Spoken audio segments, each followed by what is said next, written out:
morning, or afternoon, excuse me.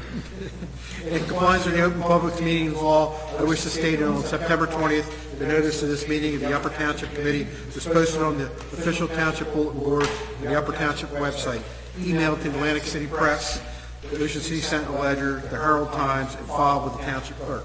Tonight's meeting is being video recorded up until the closed session portion of this meeting and will be available on the Upper Township website. I hereby direct that this announcement be made a part of the minutes of this meeting. Would you please rise for the flag salute?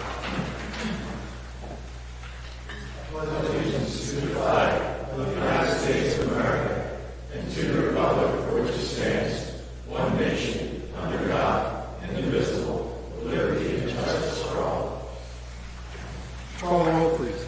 Mr. Corson? Present. Mrs. Hayes? Here. Mr. Knappen? Here. Mr. Pankos? Here. Mayor Newman? Here. All members are present. Okay, pleasure in the minutes. Move we approve the regular and closed session minutes from September 9th, 2024. Second. Call the roll. Mr. Corson? Yes. Mrs. Hayes? Yes. Mr. Knappen? Yes. Mr. Pankos? Yes. Mayor Newman? Yes. Motion carried. Okay, once again, I'm going to go out of order than what I normally do because of a couple things that have happened over the past couple of weeks, and I just want to speak to them briefly. I know there'll be some other stuff in there as well. Number one, as everybody in this room probably knows, our township was struck with a tragedy that occurred almost 10 days ago now, where one of our Upper Township Indian football players was tragically killed in an accident in Vineland.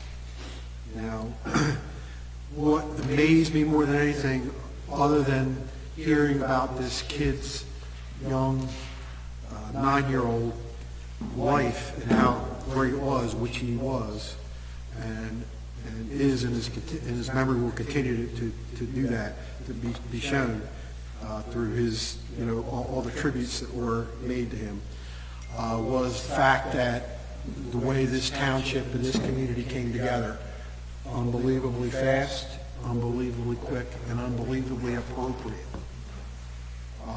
And that attributes to the fact that we have systems in place, the proper people were notified, and we let the people do their job once again.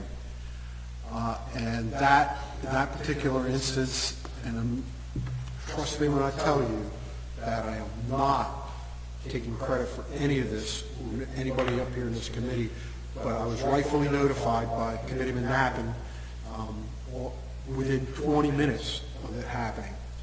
I immediately notified as many people as I could that I thought would affect that, including Deputy Mayor Hayes, and we got the appropriate help out there. The vigil that ended up happening on Sunday night is another example of how this community comes together with the fire, EMS, the state police, public works, whole 9 yards, to make this, to honor this child the way he should have been honored, and a great, just a great way to do it. And I'll turn it over to Deputy Mayor Hayes to add on to that, and I'll go back to me again when you're ready. So there's no possible way to thank everybody who came out to support this family and our community as a whole. But I just want to take a minute to recognize a few individuals and organizations that I had direct dealings with that really were instrumental, especially in those first few hours. First and foremost, the Football Association Board and their coaches. These are just volunteers. When they sign up to coach, their son or daughter's sports program, they don't ever imagine that they're going to have to navigate a tragedy like this. Every one of them has stepped up to the challenge, and I knew how fortunate we were before to have the volunteers that we have in this community, but it really is shown through in this instance. I also want to take a moment to thank Cape Assist. Cape Assist has no dealings with our recreation department or our employee assistance program. 5 minutes after I got the news, we reached out to them just to say, what do we do? Their executive director and 2 of their counselors dropped everything and met some of those boys and their families at the field that night. And it was absolutely invaluable. trying not to get too emotional, but that was a really hard night for everyone there. And having them there with their guidance and their knowledge, being able to just share resources on the spot with parents to give them some direction when they're just grasping for reasons and understanding. Absolutely invaluable. So thank you to them. Also, the school board, I know Mayor Newman and I were both in touch with the president, several members of the board, just to sort of, coordinate what was happening. Also, the superintendent, Allison Pesolano, she and I had some conversations about things that we had done Thursday night and what they could expect Friday morning. She absolutely, again, not something you deal with every day, but she absolutely rose to the challenge in providing support for the students the next day and the following days. And I also just want to piggyback off of the EMS and fire coming through. I also recognize some of our public works employees who gave up the Sunday off to come in and help manage traffic patterns and parking. So we're all very appreciative of that. As well as the state police. Anybody want to add anything to this? Not that I want to put it away. Vic, do you have anything? Yes, everything that was just said. On the record, I want to put out my heartfelt condolences to the Beisler family.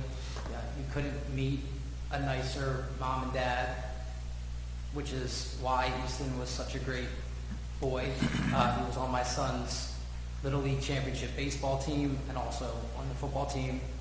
And everything was said. So thank you to the township for stepping up. Anybody that donated, this is just the beginning.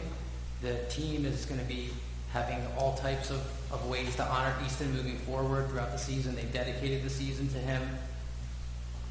And I hope some people from the township can come out and attend some of those events in his honor. Thank you. Mark? No, I think it's Mayor, I think it's a testament to the citizens of Upper Township how we come together in times like this, and it was heartwarming to see the community come together like that for this family in their time of need. It's a shame. I do agree with what like Mark said. It was a testament to all people and the football association and everything worked out the way it should be. It's a shame you have to have that, but it's a good thing it did. So, I could add one more thing too. The other fatality in that accident was a coach for the Vineland football team. He was a corrections officer who's left behind 4 small children, so they're also doing fundraising for him and his family. If you'd like to find out how to donate, you can reach out to either myself or our recreation leader, Larry Cole, to get in contact with their football program. Okay. tragedy to our Portsmouth communities. Thanks one and all for your support, and thank the residents of the township. The other incident that occurred over the past, since the last meeting, was there was obviously a report of a threat to the school system in general, I would assume, and that was on first thing in the morning, I think, last Thursday? Last Thursday. Within minutes, within seconds, I'm assuming the schools went into lockdown, and then once the threat was cleared by the state police, they brought, they lowered the threat level to shelter in place out of an abundance of caution, and it just was, once again, the system, which is in place and in place for a reason, was implemented for the safety of the children and the students that are in that school. And everybody has to kind of understand that is why that system's in place. This is thought out. There's a reason why things happen. We were kept informed the best we can by the lieutenant. I was on the phone with the lieutenant probably more times than I have been in the past 4 years, 2 or 3 years, 6 or 7 times that day, just keeping me updated. And in turn, we kept through administrator and everything else, we try to keep everybody as informed as we can. But rest assured, this is a school and a state police issue, and we're not going to issue any kind of information at all that it doesn't come from the state police or the school system, because that's who was in charge. So once again, the system worked, people came together, did what we had to do, Fortunately, the situation worked itself out, and arrests were made, and that's according to news published reports, and within 5 hours. So I mean, it's pretty state police. So thank you guys, and if you have anything to add, you can do that right now if you'd like. If you don't, I don't know how. So I just don't want to talk about you without you know. We have mechanics in place for an incident that happens like that, and it's thankful that everybody's patient. We try to get the information out as fast as possible, just to not cause any overwhelming concern in the community. And I think I spoke with the mayor multiple times that day, just trying to keep everybody informed and in the loop. Not to rest assured that the situation was handled accordingly. And then, like I said, within 5 hours, we had somebody under arrest for that accident. Okay, very, very good. Thank you. So I'll continue on, and then we'll move on with I've got a couple other things that are just as serious in nature, not as serious as the first one, but so I would want to say probably about a week and a half ago, myself and I think Joanne was on it too, Gary, were on a conference call with the county health department regarding, they found some wells that were contaminated in the Beaches Point area of the town, and they outlined this process which was going to move forward with regard to how we're going to move forward with this particular incident. They're going to continue some testing, and through that testing they'll determine if there is an actual problem with this. Rest assured, the township, the county is the lead agency for the state of New Jersey. The state of New Jersey owns all the mineral rights. They are responsible for fresh water in the township. It's just issued through the county health department, and they are the agency for the New Jersey DEP. So they have added to that in fact, I got one of these letters in my mailbox, which my house is fairly close to where this is, that they are going to add, they recommend that we possibly get our wells tested, and if we do find anything, to let them know.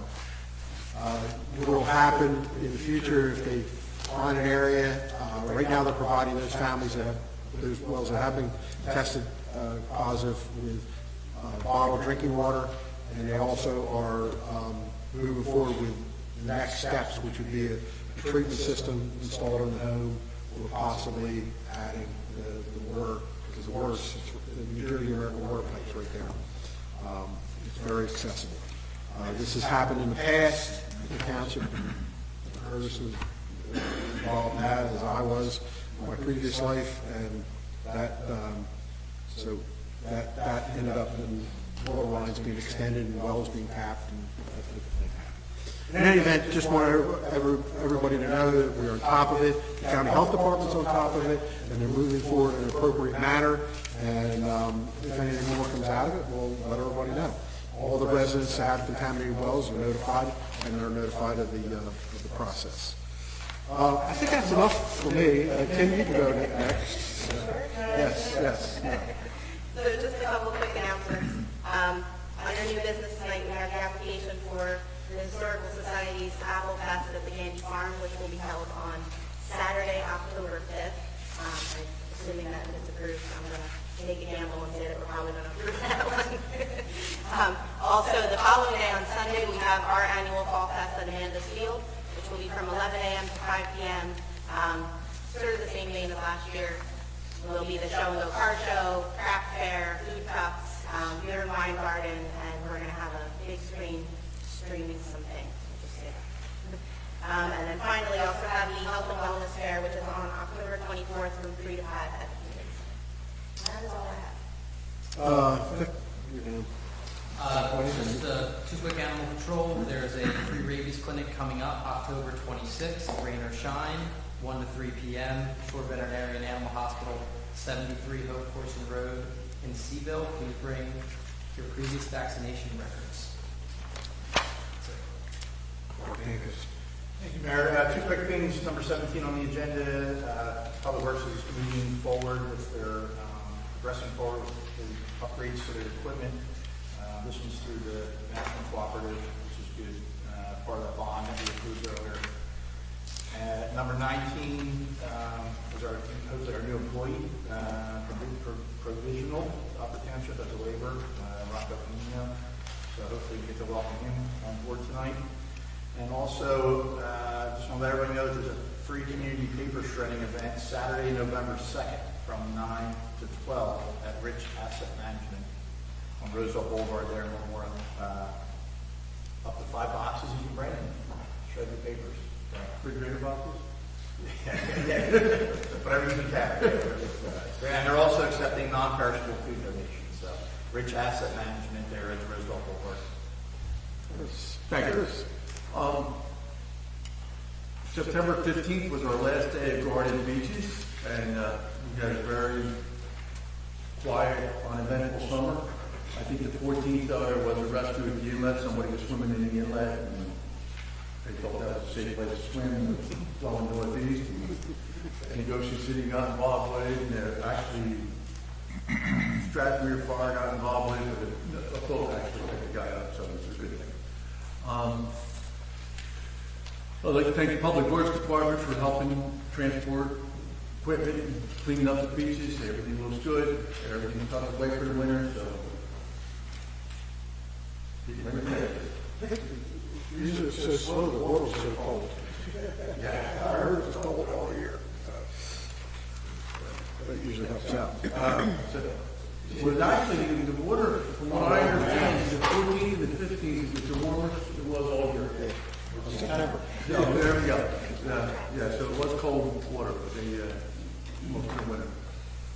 Yeah, I also forgot to announce at the beginning, we're going to add something to the consent agenda tonight concerning Peace Township owned property that we're going to put under an area of need of rehabilitation. This is something that we had talked about ad nauseum in several previous sessions, so this will be added to the consent agenda.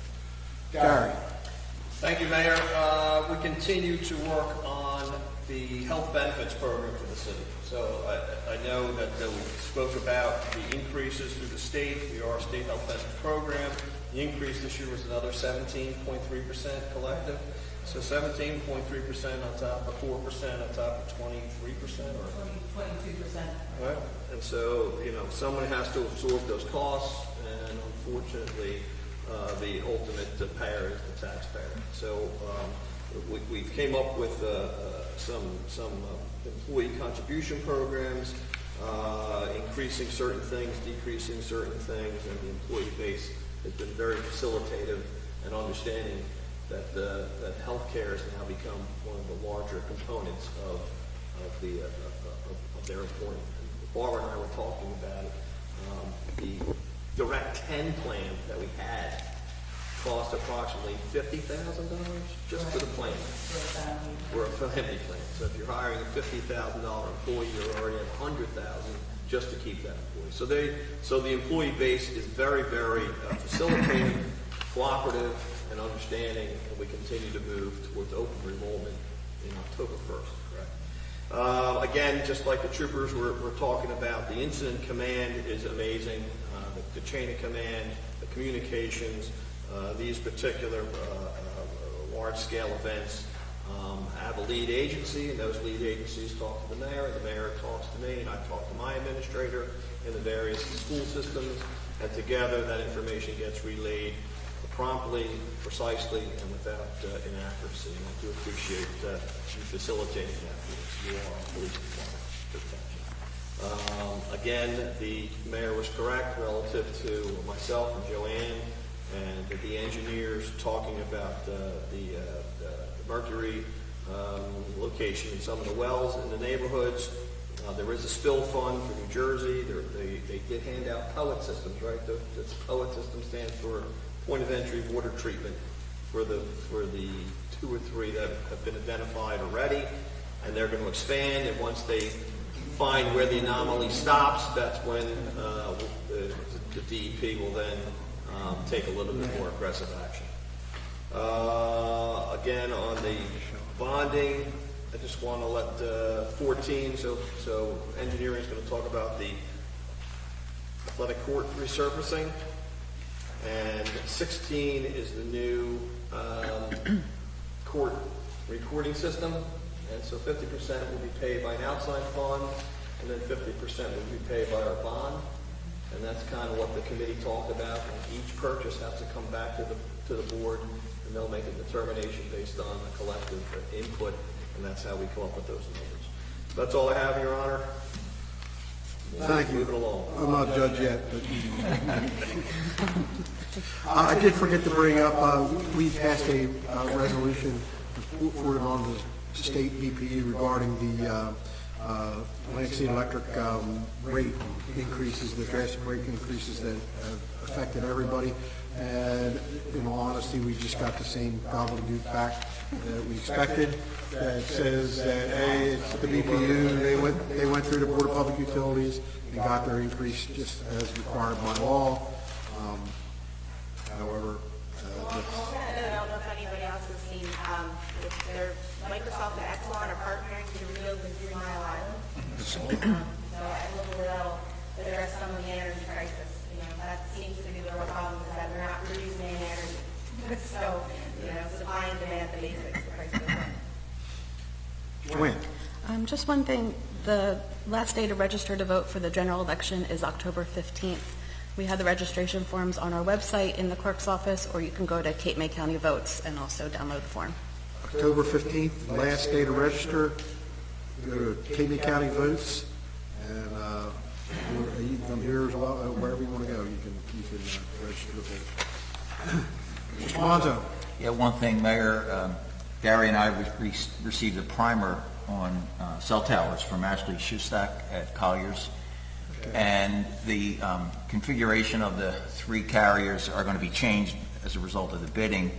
And the concern that we talked about early on was what impact it would have on the structural part of it, and moving that equipment could create some structural stress. She came up with a way to relieve that by having all the cable wires run internally. So we think and Verizon's already agreed to do that, and if the other 2 agree, that could all be accomplished without any cost to the township for a structural modification. So that's good news, and hopefully that'll be all finished up by the end of the year. Thank you. Barbara. Thank you. Thank you, Mr. Mayor. Just a couple of things to go through tonight. As Gary mentioned, first one would be athletic court resurfacing. Received some good news there. We'll be able to likely handle this all under co-op contracts with 2 separate contractors. So we're anticipating to have plans done and contracts signed hopefully by the end of October. Next one would be the reconstruction of Putnam Ave. We have on the agenda tonight a resolution for an extension request with DOT to push our bid deadline date to December of this year. So we'll have that one out to bid by December. And then next one is a National Flood Insurance Program for the Community Rating System. We have our yearly recertification, so over the next couple of weeks I'll be finalizing all of those items and resubmitting, hopefully to keep our current community rating, which again helps with flood insurance throughout the township. The last one I know is kind of a hot button issue in the town is the Route 9 project. Mill and overlay work. Northbound lane has essentially, the majority has been completed. They are moving on to the southbound lane tonight, and they will continue down, really have the southbound completely done by Wednesday is what they're anticipating, all weather permitting, and then finish up northbound on Wednesday into Thursday, and then finally at the end of the week they'll be hitting the intersecting street tie-ins. So with all that said, they're anticipating to have really the mill and overlay portion of the project completed by mid next week. And you did have a conversation with the contractor today? Yeah, I had a conversation with Aeroac, the contractor. They will be calling in nightly updates on where they're going to be located to ensure there's no issues with emergency vehicles access. And we did get the update today. Okay. So we'll see what happens afterwards. Yes, definitely keep me posted. I can continue following up with them to make sure they call in. Is the intersection work that you're gonna be doing, is that gonna be nighttime work or daytime? It's, yeah, all nighttime. Yep. So it's still the 8 p.m. to 6 a.m. hours. I didn't know if they were gonna go back to a daytime schedule, but. No, I think just the daytime work is the conduit work that they're doing during the daytime hours. Okay, thank you very much. I have one thing for Ryan, to a different topic, but can you put on your notes to check the county about Newbridge Road? Newbridge Road. I know they said they're fall, they're looking to do it. Yep. It's been 8 years in the process. Yeah. 38 years. I will certainly follow up on that. David, I remember that. Yes. They wanted it. Then they forgot, yeah. Okay, Joanne, we can continue on. Okay, we have a presentation honoring the veterans of foreign wars of the United States on their 125th anniversary and designating September 29th as VFW Day in Upper Township. Okay, can I have you guys come on up here, or whoever's going to receive this, or to be honored? Now, let's, I hope everybody in here knows what VFW stands for. It's not only in the resolution, but, you know, it is a pretty important part of our history and part of our culture to honor our veterans of foreign wars. And these are some of them. And we are declaring this, we're declaring actually the September 29th VFW, or Veterans of Foreign War Day, in the township, and I guess it's across the country. For those of you who don't know, or don't care to know, I hope you all would, these guys and millions of men like them are the reasons that we have the freedoms that we have. So we certainly appreciate your service. We certainly appreciate the service you have, you give to our country, and that you continue to give our community through honoring and recognizing our veterans over the years. We really, really do appreciate it. We have, this has always been a veteran favorable community. We've done everything that we can to support you, and you've done the same for us. And we certainly appreciate it. So one of the reasons we can have these fair, free, and open meetings is because of the gentleman that you see standing in front of you. So you guys can go ahead and give them a big round of applause.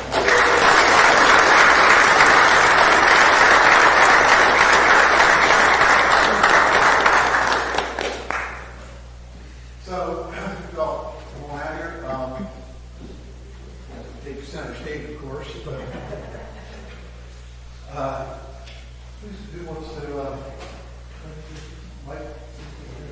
Man. Yeah. Okay. And this is a resolution that the township passed and signed, obviously, this is, whereas the Veterans of Foreign Wars of the United States, VFW, was founded in 1899 by a small group of veterans who returned from campaigns in Cuba and in the Philippines, and banded together to create a veterans organization that would advocate on behalf of all veterans. Whereas the VFW, Mike Joe, did you pay attention to school? Yeah. What war was fought in Cuba and the Philippines? Oh, I know history. Spanish American war. Whereas the VFW is a non-profit veteran service organization comprised of eligible veterans and military service members from the active guard and reserve forces. And whereas the VFW's mission is to foster camaraderie among United States veterans, oversee conflicts, to serve our veterans and military in our communities, and to advocate on behalf of all veterans. And whereas since its inception, the VFW has been instrumental in the establishment of the Veterans Administration, the National Cemetery System, I probably didn't know that, and the creation of every National Veterans Memorial. The VFW has played a vital role in virtually every significant piece of veterans legislation passed in the 20th and 21st centuries, to include honoring our PACT Act, the most significant expansions of veterans benefits in history. The VFW's 125th anniversary is being observed on September 29, 2024. This date shall be officially known as VFW Day. Township Committee, on behalf of the citizens of Upper Township, we hereby proclaim 29th September as VFW Day in honor of the VFW's valuable contributions to the community, to the veteran community, to the Township of Upper, and around the world. That we be resolved, we hereby stand with the VFW as we're doing here to ensure veterans are respected for their service, always receive their urgent entitlements, and are recognized for the sacrifices that their loved ones have made on behalf of our great country. And congratulations, guys, and once again, thanks to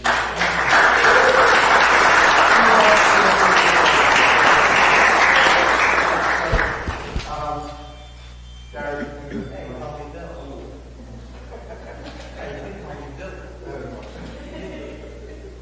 that's how I know you. So, how many years?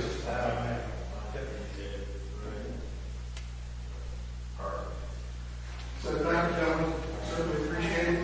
Appreciate it.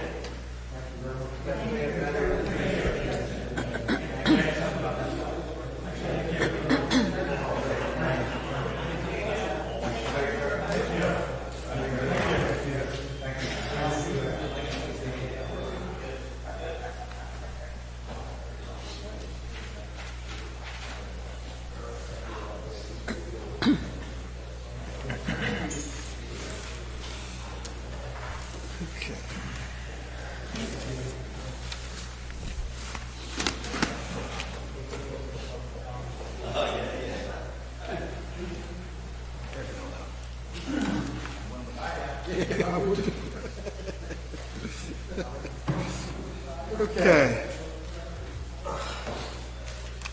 Thank you, Bill.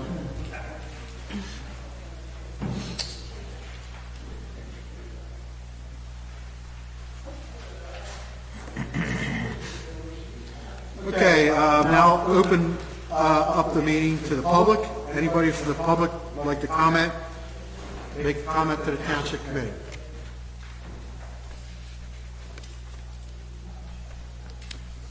Okay, hearing none, I'll close the public portion of the meeting and move on to Ms. Joanne. Okay, under the consent agenda, all consent agenda items listed below are routine in nature and will be enacted by one motion. If the mayor or any committee member wishes a particular agenda item to be considered separately, it will be removed from the consent agenda and acted on separately. I'd like to make a motion, we approve the consent agenda as submitted. And adding the item. We're adding block 566, lot 1 as an area in need of rehabilitation. Yes, that was my motion. Call the roll, please. It's on there. Mr. Corson?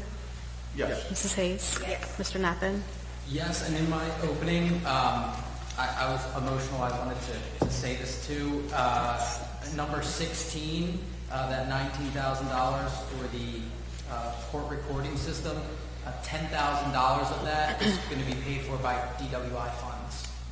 So it's a yes for me. Mr. Pancoast? Yes. Mayor Newman? Yes. Motion carried. Under new business, we have the Historical Preservation Society of Upper Township request the use of Gandy Farm on Saturday, October 5th for their annual Apple Fest.